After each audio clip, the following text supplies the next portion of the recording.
make sure that that's actually running on my channel. There we are. Okay. Right. Try that again. So,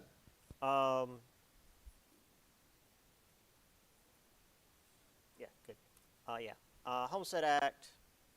Many of the settlers were immigrants. Large number of women. Let's go.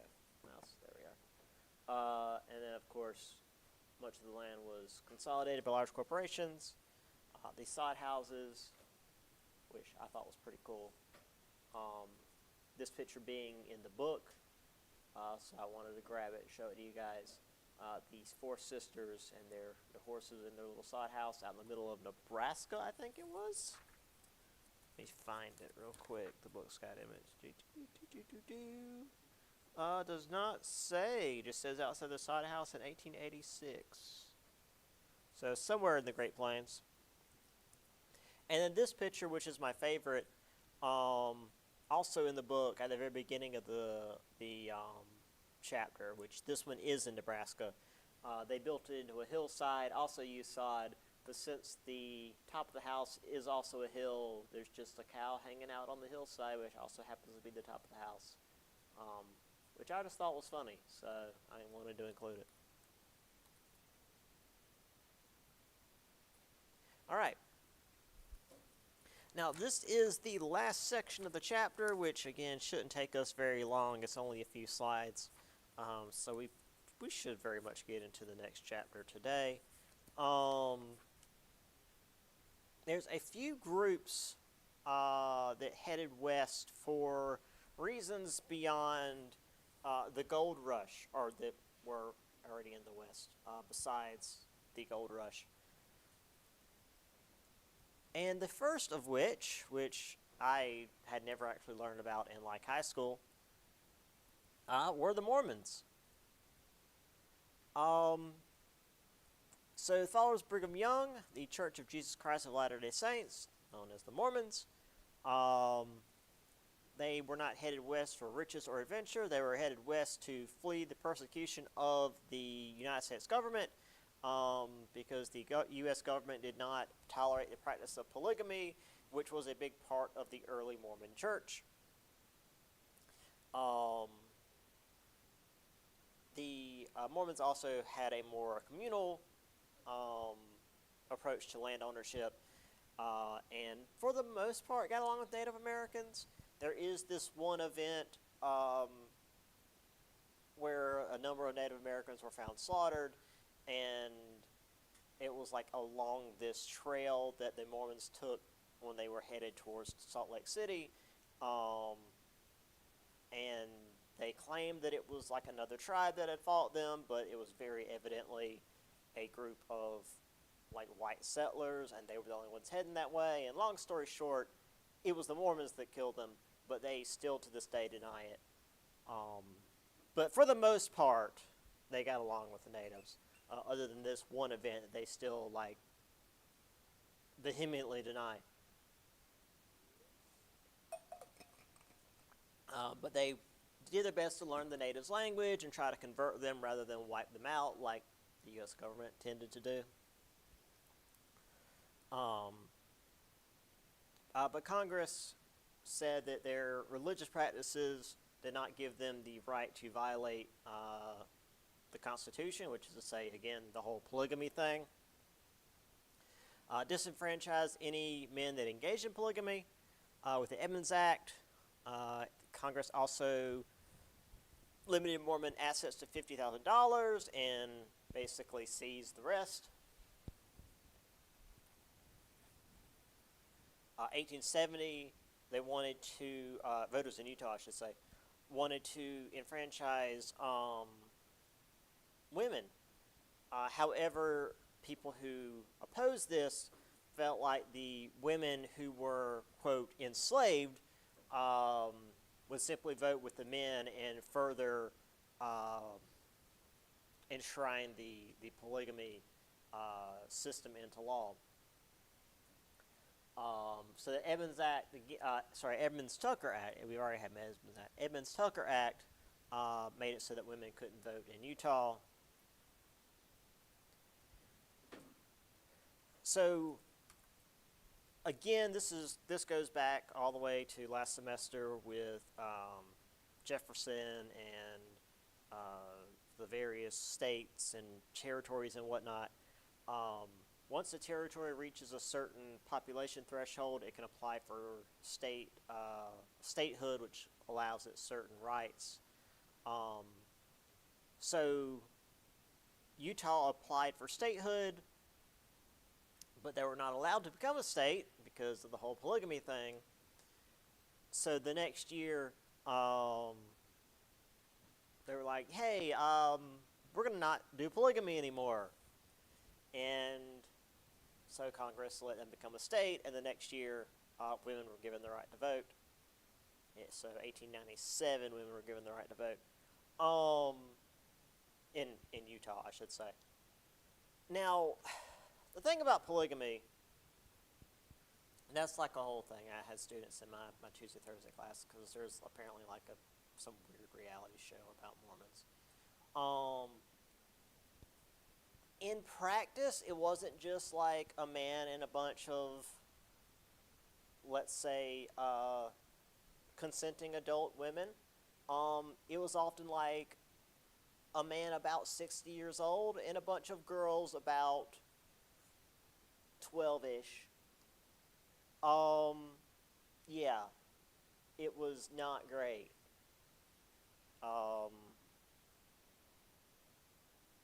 So it wasn't just a man having a lot of wives. It was an old man having a lot of child brides. So there's a family heading west, not exactly a covered wagon.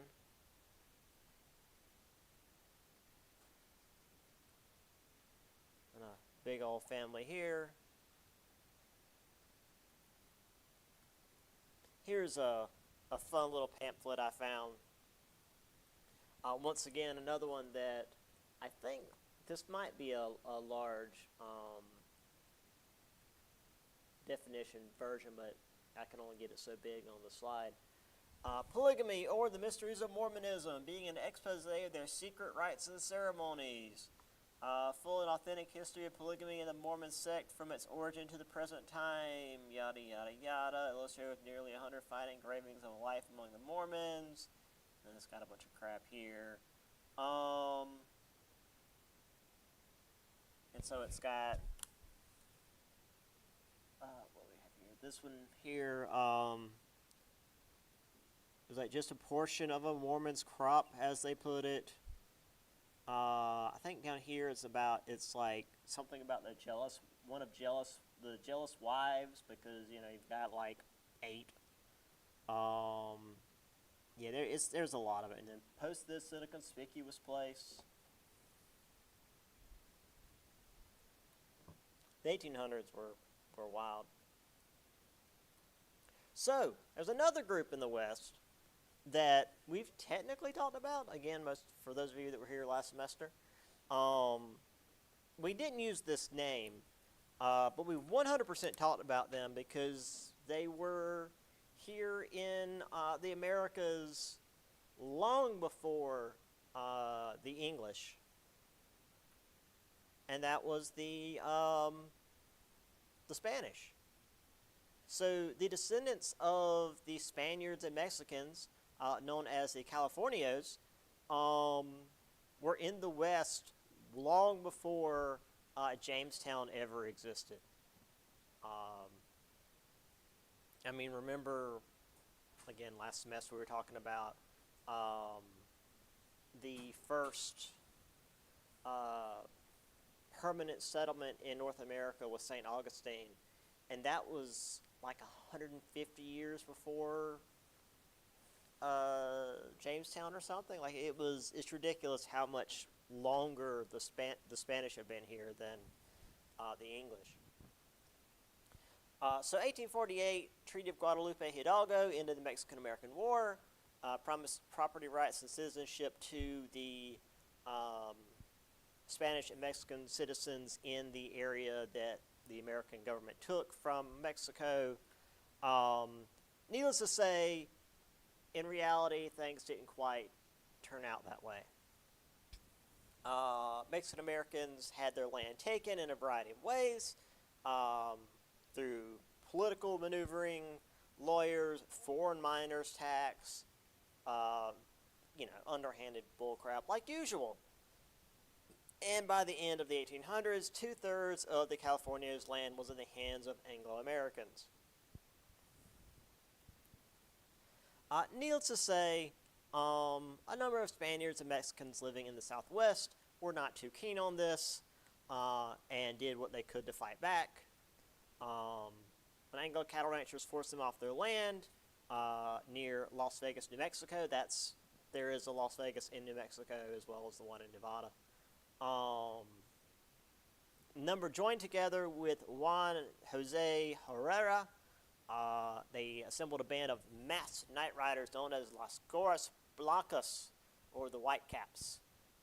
Not the other Whitecaps we've already talked about. So in 1889 and 1890, 700 Whitecaps burned Anglo fences, barns, haystacks, homes, and railroad ties, which I feel like would be rather difficult to burn because they're like right there on the ground.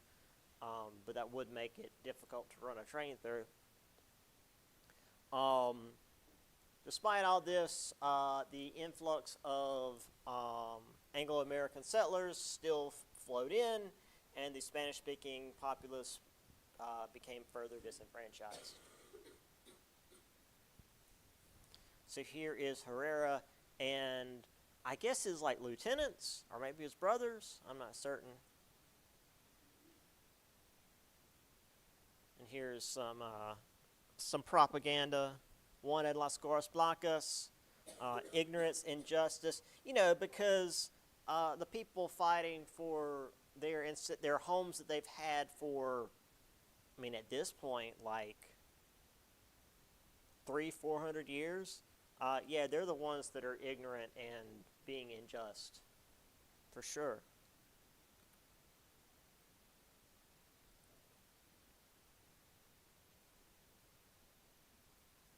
All right, there's one more group that we have talked about last chapter, I think. Or actually, no, we're only on chapter 15, so it was earlier this chapter. What's the other group in the far west that's not American, that would be in the West in large numbers? Can anybody have a guess?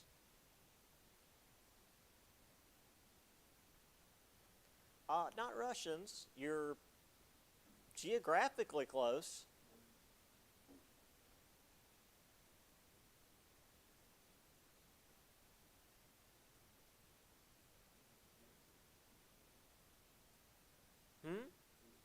Yes. The Chinese. Because remember, they were building the Transcontinental Railroad.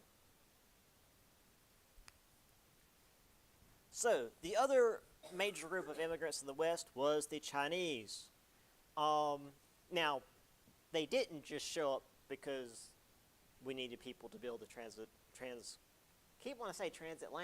Transcontinental Railroad.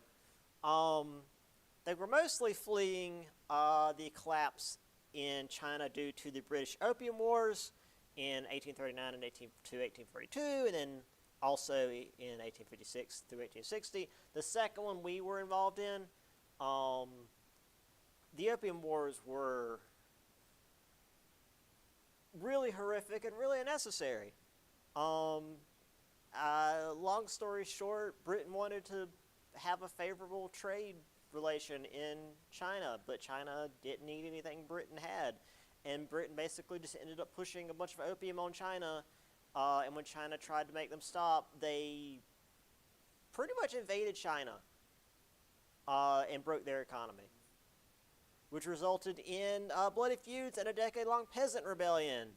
And when there's a peasant rebellion, especially in a country the size of China, when most of the population is peasants, that's like hundreds of thousands, if not millions of people dying a day. It was extremely bad. So people were getting out of the country just to survive. They headed to Australia, Hawaii, Latin America, and the U.S. I'll read this one out of the book. One man recounted hardships that drove him to immigrate. Sometimes we went hungry for days. My mother and I would go over harvested rice fields of the peasants to pick the grains they dropped. We had only salt and water to eat with the rice. So they would go to rice fields that had already been harvested and look for individual grains that had been just left behind, is how bad the starvation was there.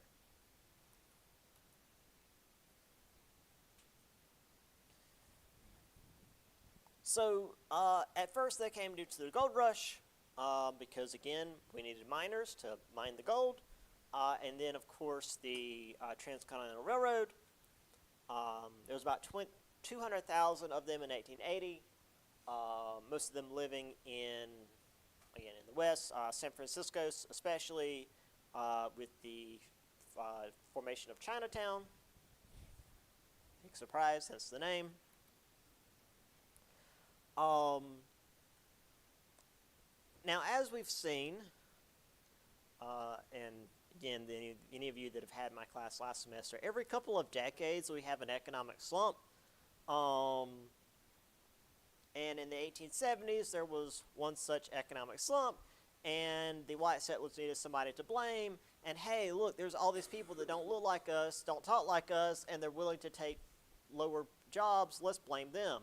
Boy, that sounds familiar. So they blamed the Chinese laborers for their, quote, racial inferiority and willingness to work for lower wages. The anti-Chinese sentiment got so bad that they gained political power. This formed the Workmen's Party, advocated for laws to restrict Chinese labor. Vigilantes attacked and killed Chinese in the streets. The Chinese Exclusion Act of 1882 banned Chinese immigration and prevented those in the U.S. from becoming citizens. This is the only law so far in the United States that specifically banned a people based on nationality from immigrating and from even becoming citizens. Like, the people who are already here were in this weird sort of limbo where they're here. They can't really go back because, well, there's nothing to go back to. We already talked about how bad it was back in China. But they can't become citizens here, so they can't own land. There's very little opportunity for, like, jobs because nobody wants to hire them. They're just in a really bad spot. And some of the political cartoons of the time recognize that. The Golden Gate of Liberty. Notice, communist, nihilist, socialist, Fenian. Fenian, by the way, that was a group in Ireland.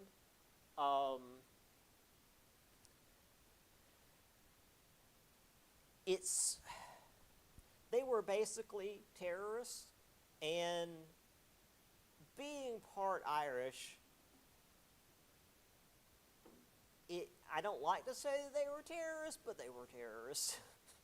They were blowing up like British checkpoints and stuff.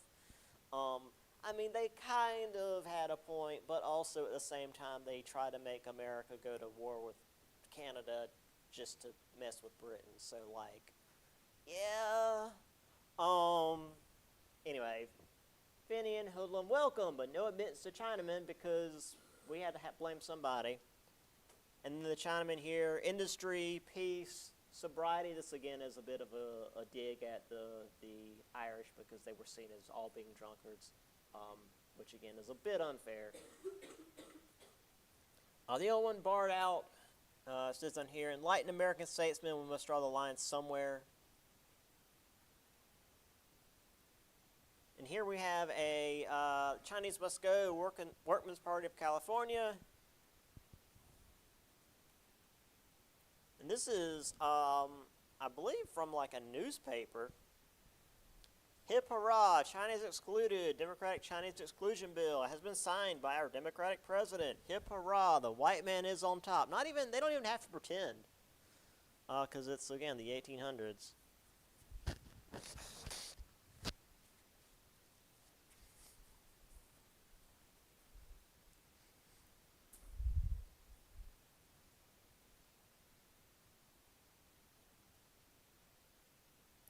So anyway, yeah, that's it for chapter 15, actually. So as I said before, West was seen as a product of individualism and determination, but it was due in large part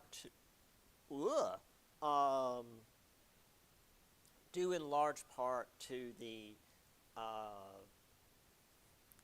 federal investment, as well as investment from, like, even overseas, Europe, especially Britain, and just people working together, creating new towns, governments, etc. And while the West was a place of opportunity for Anglo-Americans, it came at a price for just about everybody else. The culture and lifestyle of Native Americans, the original holdings of the Californios, and for the Chinese who were trying to get away from a terrible situation back home, they were treated as a problem. All right, let's move on to the next chapter since we have plenty of time.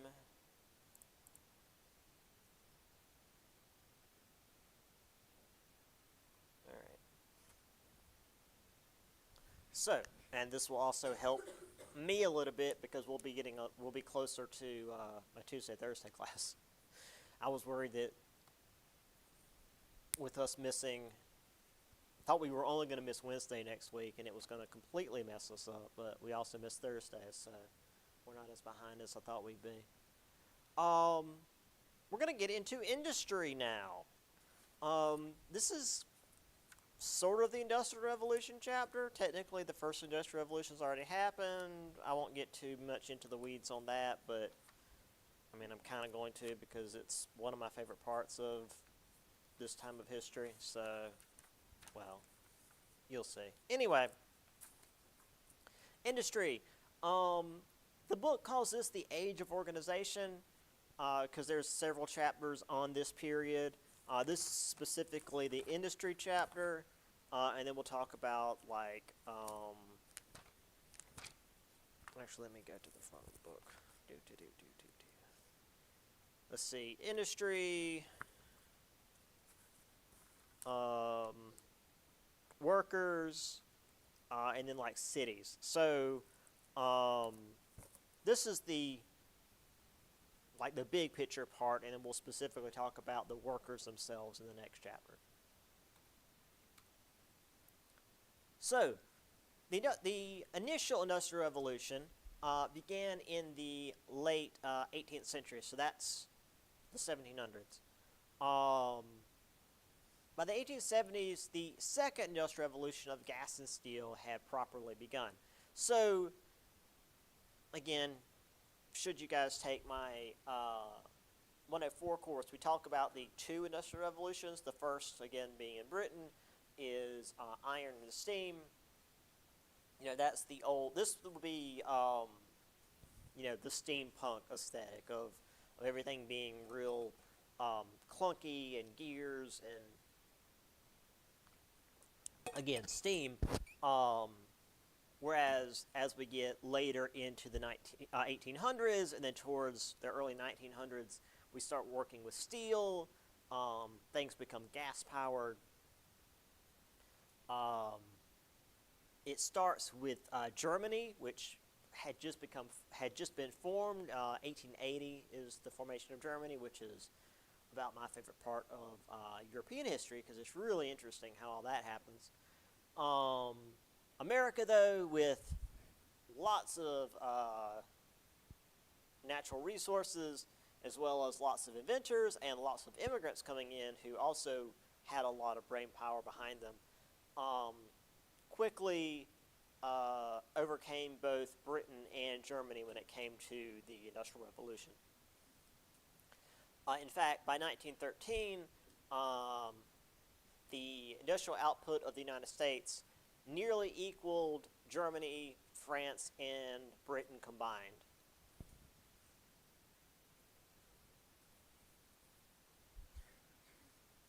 So similar to what we saw with the West, the Industrial Revolution began with small individual shops, inventors, railroads, factories, and then became consolidated into industrial markets,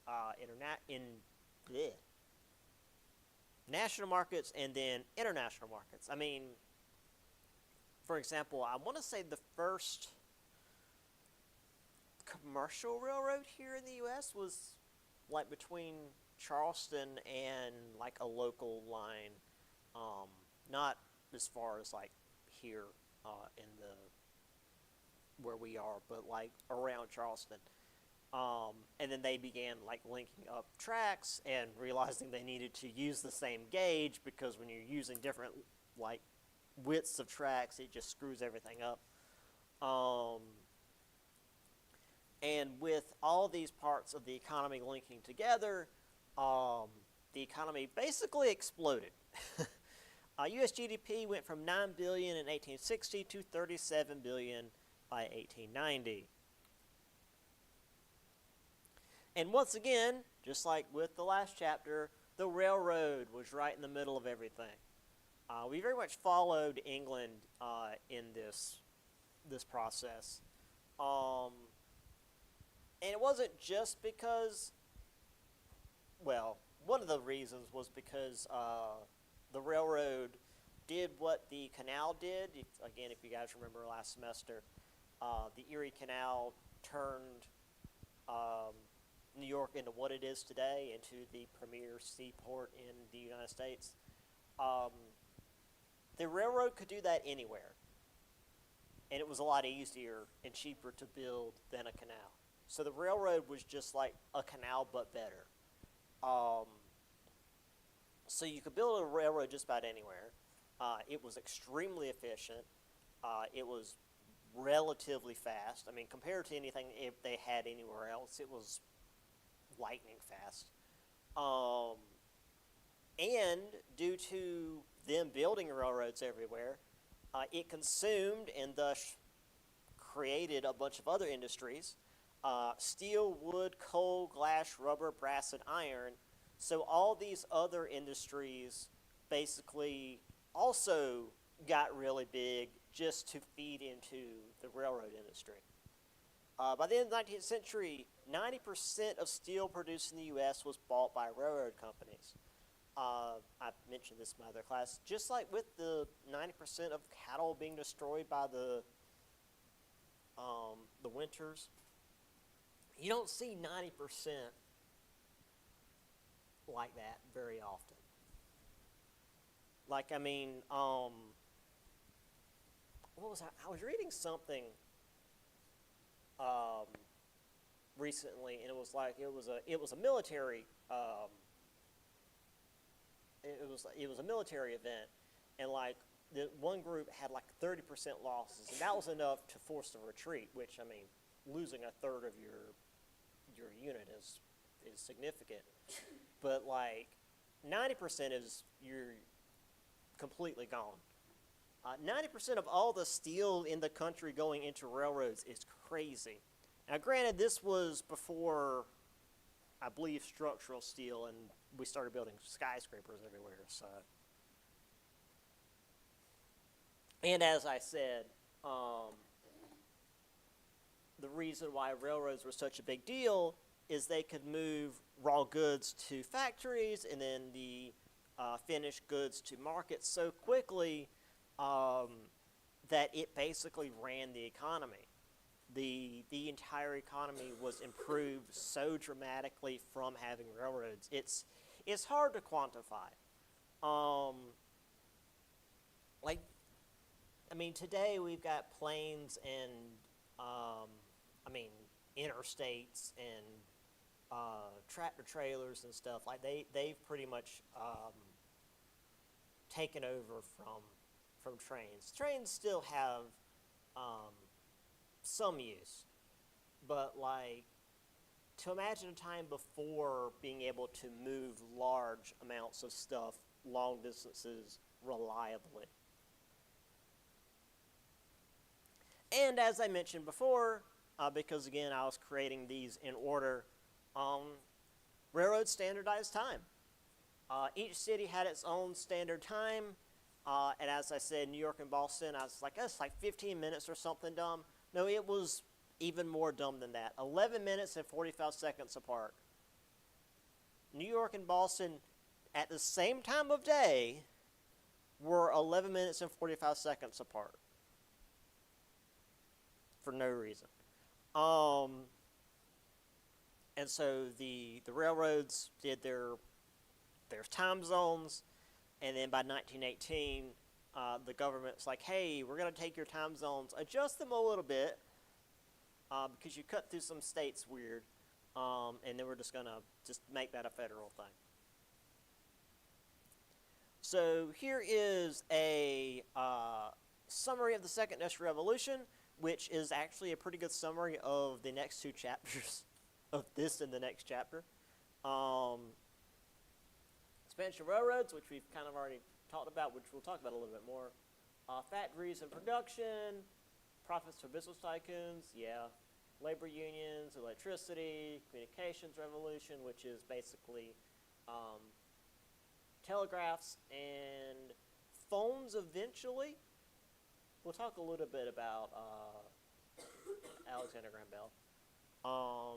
Advances in transportation, which is really just kind of this. We talk a little bit about the car, but it really doesn't become a big deal until later. Conditions for industrial workers, which goes back into this. New forms of business organization, which goes back into this. Development of steel and oil industries, which goes back into this. But yeah, so this is what we'll be looking at in the next couple of chapters. Oh yeah, something else about, well, both of the industrial revolutions. Child labor, because you don't have to pay kids very much.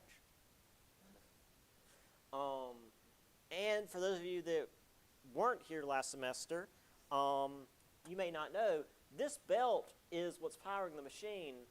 It's attached to what's basically a big camshaft in the ceiling, and it's spinning really, really fast. And there is nothing guarding these tiny little hands from this belt. If you get your hand or arm caught in this belt, you don't work there anymore.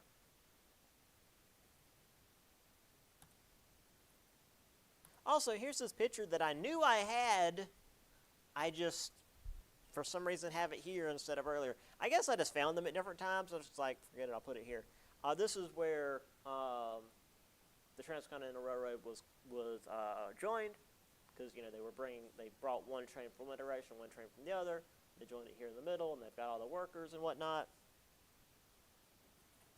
These probably aren't, I mean, I'm sure some of them are the workers, but these probably aren't like the actual immigrants that were doing all the work. These are the ones that they want to have for the picture. And here are some of the steel industries. Oh, this is something that I mentioned in my other class as well. I decided to take Amtrak up to Wisconsin to visit my friend. And riding into Chicago, which, by the way, Chicago's also on the lake, so that's part of it. But it largely exists because it's this huge railroad hub. And as we're still like 2 miles out of Chicago, we ride through this this rail yard. I think this is the best way to put it. and it's these parallel tracks for as far as you could see, either direction, and it's like empty tracks. It's tracks like this with just like box cars or these little, I don't know actually what that would be called, the like little buckets. It was almost eerie. It felt like one of those like post-apocalyptic, just like empty worlds, because it was just as far as you could see, just like tracks. It was really weird. So there is again the time zones. This one actually has more than 4 pixels, as you can see. This is better than the one I had before. Again, I was making these in order of chapters, so I've got a better one here. I've not ever gone back and actually made them any better. All right. So,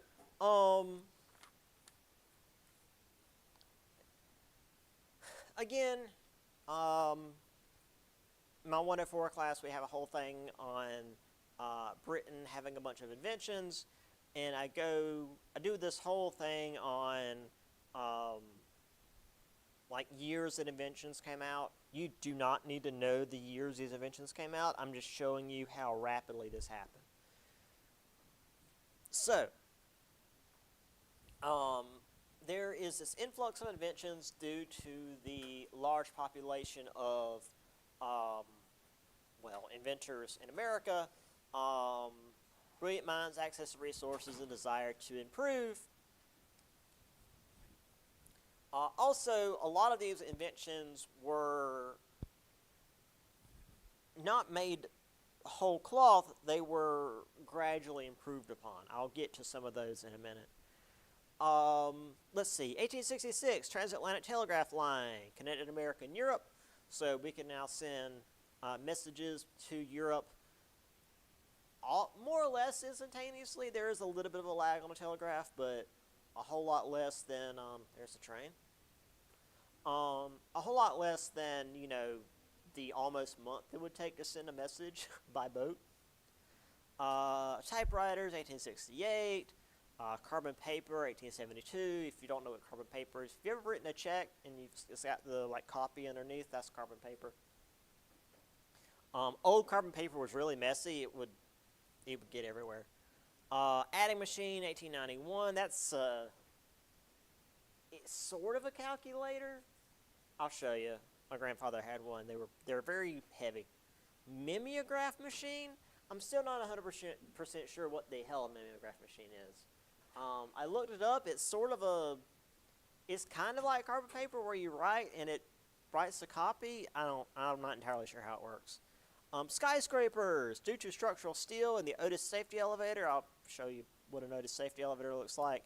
There are emergency brakes if you get on an elevator, which not a whole lot around here because we don't do a whole lot of building vertically around here. But when you get on an elevator and you look down on the little grate, typically it'll say Otis, because most elevators use Otis safety brakes. Okay, the Alexander Graham Bell telephone. Now, he's the one that's famous for inventing the telephone, obviously. I mean, if I had been looking ahead and asked you guys to tell me who invented the telephone, I'm pretty sure most of you would have said Bell. However, he was not the only one working on the idea. Several people were working on very similar ideas to the point that on the same day he invented his patent, another person submitted I wouldn't say identical, but very similar patent to Bell. But Bell submitted his patent earlier in the day. Literally the reason we're talking about Bell right now is he got up earlier that day and submitted his patent. Also, granted, his patent was a little bit more fleshed out than the other guys, so I'm not going to say Bell is only famous because he got up earlier that morning. But he was the only person that was like, hey, maybe we can make sound happen by running electricity through copper wires.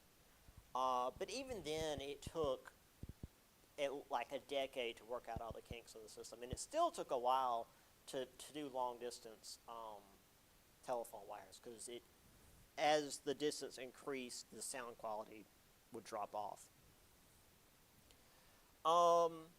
So 1880, 55 cities had local service. Within a decade, there were long distance lines between various large cities. So like I said, it took a while before they had figured that out. If you look along power lines, especially in residential areas, and you see like a loop, that's actually part of the old telephone systems. 1900, 1.5 million telephones were in operation. Bell, of course, made a lot of money off of this, unlike some of the other inventors we talked about last semester, who like made a patent and then everybody else just made their own stuff. He established the American Telephone and Telegraph Company, known as AT&T, in 1885. So yes, the second T in AT&T stands for telegraph, by the way. So if you're with AT&T, you're technically with the telegraph company.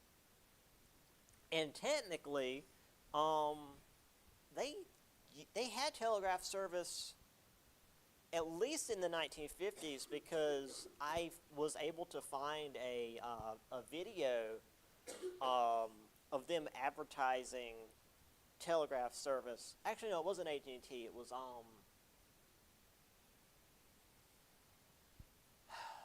don't remember the company. It's a company that still exists, but they were advertising telegraph services. It was basically like for wiring money, but it used telegraph lines rather than, phone lines, because I guess it was more efficient. I don't know. Steel innovations. So steel is a pain in the ass to make. Steel is made by basically beating the impurities out of iron. If you've ever seen, like, a blacksmith making a sword or something, in a fantasy or a medieval movie or whatever, where they've got the piece of iron and they're beating the steel and they put it in the water and they take it back out. You basically got to beat the impurity out of the iron, but you've got to trap enough carbon that it makes steel. It's a pain in the butt, and you have to do it just right. So steel is lighter and stronger, but it's very expensive. Until we figured out how to make a furnace that you just put the iron in and you set it to a certain temperature, and it runs air through it, and it does something. I don't know exactly how the furnaces work. I'm not a furnace guy. But it just makes the steel. And so we can now make steel much cheaper in much higher quantities. Steel production went from 13,000 tons in 1860 to 28 million tons in 1910. Yeah, it was substantial. It used to be where if you had farm tools, well, before, when you had farm tools, the tools would be made of wood, and you would like put a little piece on the edge made out of iron, and then eventually you had the whole piece was made out of iron, and then you would have a little piece on the end made out of steel as like the cutting edge. Now you can have the whole damn piece made out of steel. It's great, because steel's so cheap. And then, of course, you've got all this machinery that's running, all this machinery moving around. We need oil. A student mentioned to me last week, a lot of this oil was actually whale oil. We made a lot of whales almost go extinct. This is where the whaling industry came from. Now, granted, a lot of that oil was used for like lighting, because the whale fat was combustible. But also, the oil industry we think of today also came about around this time and was used for lubrication. Gasoline was an unwanted byproduct. It was thrown away. We didn't want it. It was combustible. It was dirty. It was it didn't. It was too what's the word? It was too volatile. It wasn't until somebody figured out how to make a really strong engine that could handle basically explosions that we actually managed to make, the automobiles that could use gasoline. So here's the telegraph lines.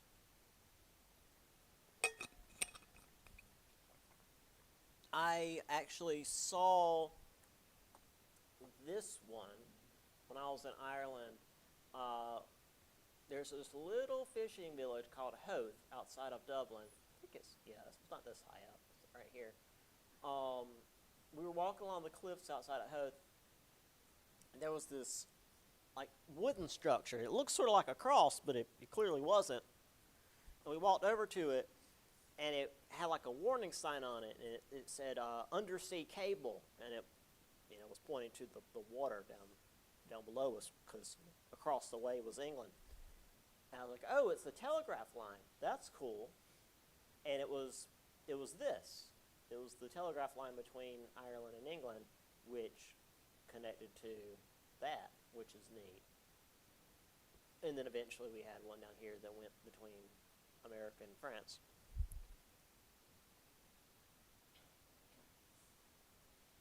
Here's a big old typewriter.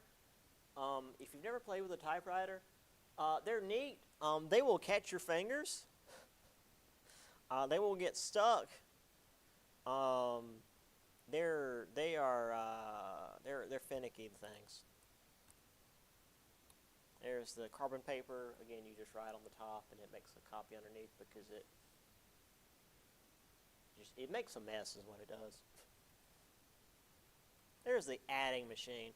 My grandfather had one of these. It made a really satisfying clunk when you pull this lever and print the paper, and they come up. Again, very heavy. I probably could have clubbed my sister to death if I wanted to. My sister is still alive, by the way. This is a mimeograph machine. I just looked up what the thing, and that's what I got. I don't know how these work. I mean, this looks like an ink roller. I don't know. I know what this is. Actually, who can tell me what building this is? That is correct. I'd give you half credit for that.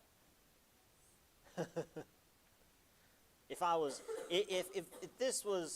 Dr. Howell, was doing art history, and I'd make you do identification and just give you a picture and make you identify it. We don't do that in my class. That's what I'm trying to ask you. It's in New York. It's a landmark in New York. The name is, I'd say, based on what it looks like, but it's like an old-timey name.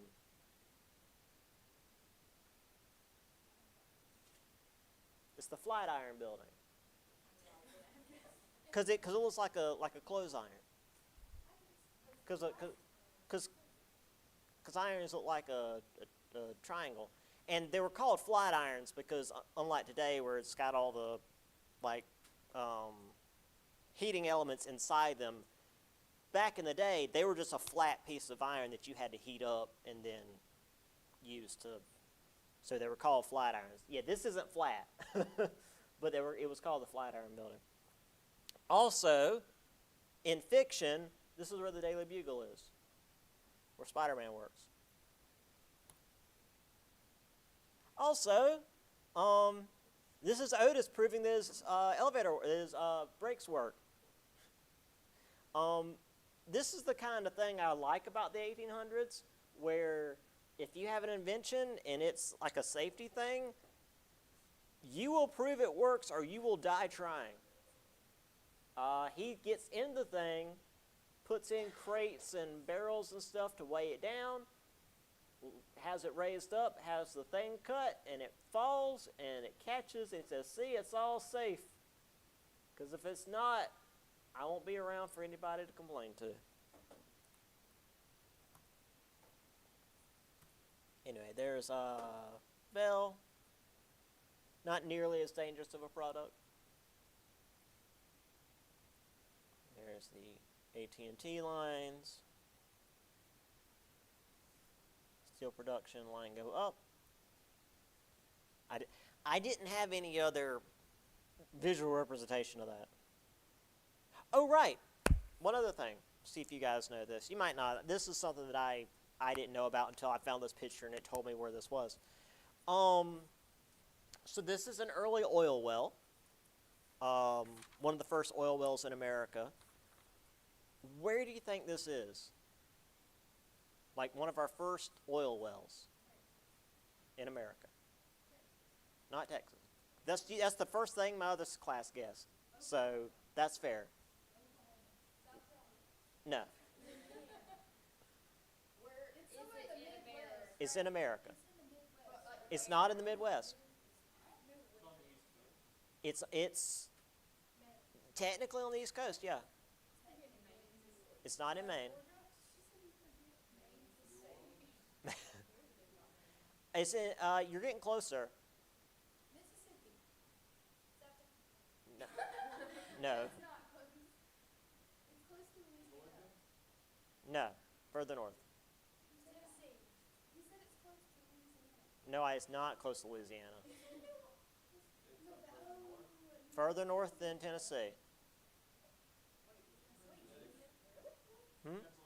Pennsylvania. Pennsylvania was our first like oil state.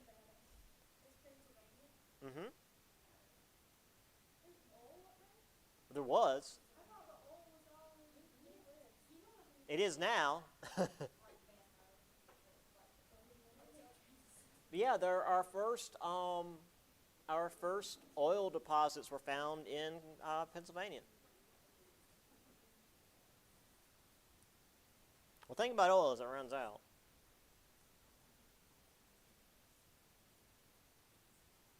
And then, of course, the various things oil was used for, mostly lighting. Also, petroleum was used for Vaseline, by the way, if you're not aware. I mean, I say was, is. Vaseline is made out of petroleum. If you're not aware, that's why it's called petroleum jelly.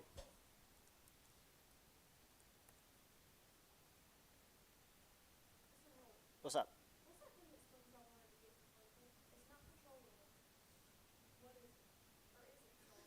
I've got no idea. Oh, yeah, that's very different.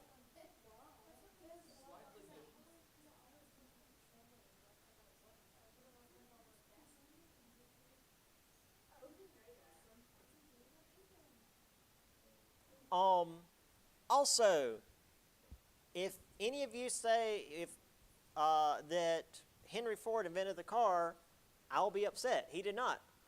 Nobody invented the car. The car was a series of attempts that gradually came together. This was probably the first working automobile. This is Mr. Benz. He was German. It's not much, but it's what we would sort of say is a car. We'll talk about Ford later.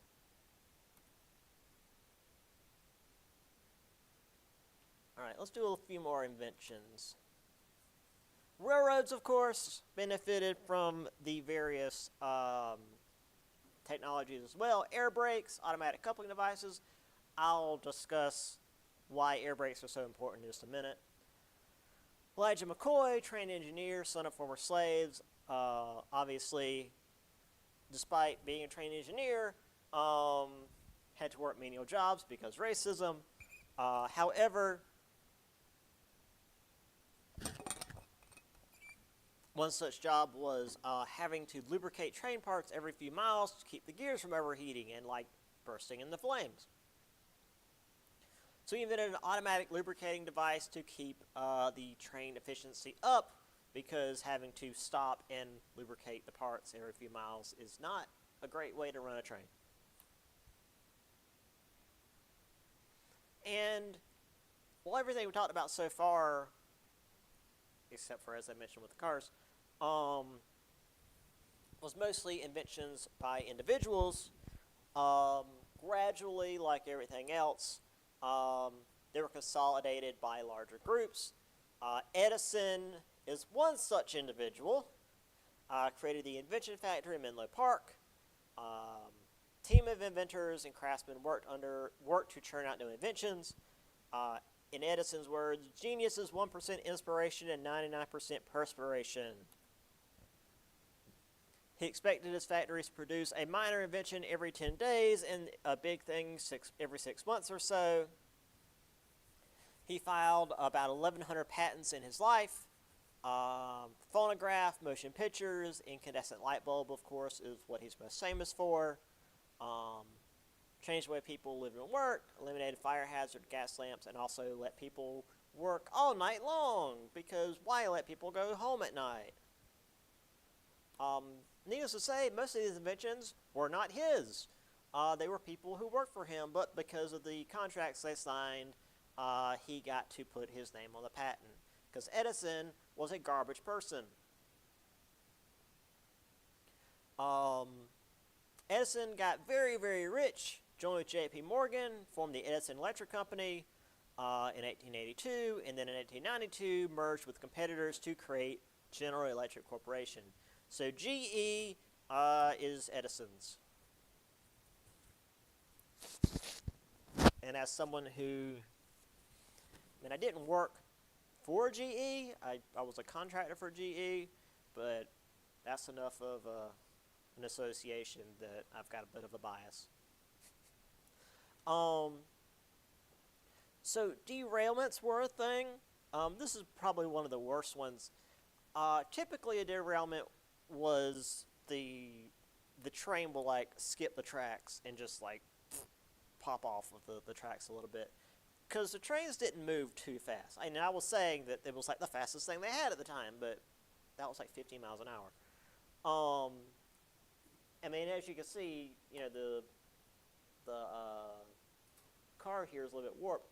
They were made out of wood. So what they'd often do, especially if it was like a passenger car, they just ask everybody to get off and have all the able-bodied men help the conductors lift the car and set it back on the tracks. Obviously not from a situation like this, but if it was just like slightly off, they'd just get it back on the tracks. If there was a situation where the train was barreling out of control and they needed to hit the brakes, before air brakes, every car had its own braking system, had its own lever. And especially like box cars, the lever was on the top of the car. So there was usually two conductors. One of the conductors had to run across the top of the box cars, pull the lever, jump to the next box car, and run down and pull each lever while the cars or while the train's going down the tracks. This typically ended in the death of the conductor. So the air brake system meant that you could pull one lever at the front of the train, and it would activate the pneumatic system, and it would go through the pipes, through all of the cars, and hit all of the brakes all at the same time. It was so much better. And then, of course, the automatic coupling device, which I feel like I watched a thing on just recently. Even that would get people killed. where you back the train up to another boxcar, and you have to do this manually. And I mean, these things are like tens of tons, if not more. But with this, I mean, I had train sets as a kid, and even the little train sets would have these, and you would just push them together, and they'd lock in on their own. I mean, obviously, then you would still have to put the air brake system, but this part doing it on its own is very, very important. There's the automatic lubrication device. Obviously, it's a cutaway so you can see how it looks like inside. There's Menlo Park. It is inside. If you've ever been in a chemistry lab, you've seen this is basically a big old chemistry lab. And they moved to, I don't remember the name of where they moved to, but he moved to a bigger one with more room. Although again, if you've ever been in a chemistry lab, you'll notice that this doesn't have like a what's the word? Like a fume system.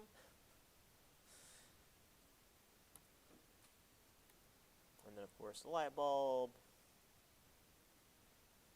That failed. I've just found 10,000 ways that didn't work. Yeah, you and all the people working for you.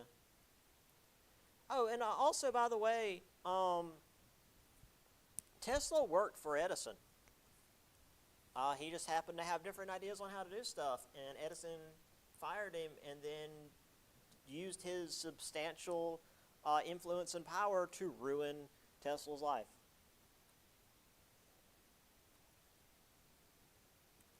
That's an electric company, and then the bigger, right by the train tracks, which is a really good place to have this big old factory. And then there's just some random GE site. This wasn't where I worked. I kind of wish I did. That's a really cool little skyway here. But the old security guard in me sees this because you've got this really nice wrought iron fence for all the the fancy visitors, and then once you get a certain distance, it just goes back to chain link because, well, they don't see this far, so who cares? The site I worked at, we didn't even have a fence, and we also were backed up to woods where there were meth heads, so it was freaking weird. Anyway, enough of my old job. I think that'll do it for now. We'll get back into chapter 16 next time. I'll go ahead and probably put this chapter up on Blackboard just to have. We still got plenty to go. This chapter tends to take me a little bit longer than the other chapters. But yeah, so once we finish this chapter, it'll be, well, we'll still have the study guide, and then we'll have the test. So earliest it'll be next week, but we still have the study guide, so we have a warning before then. Anyway, see you guys Wednesday.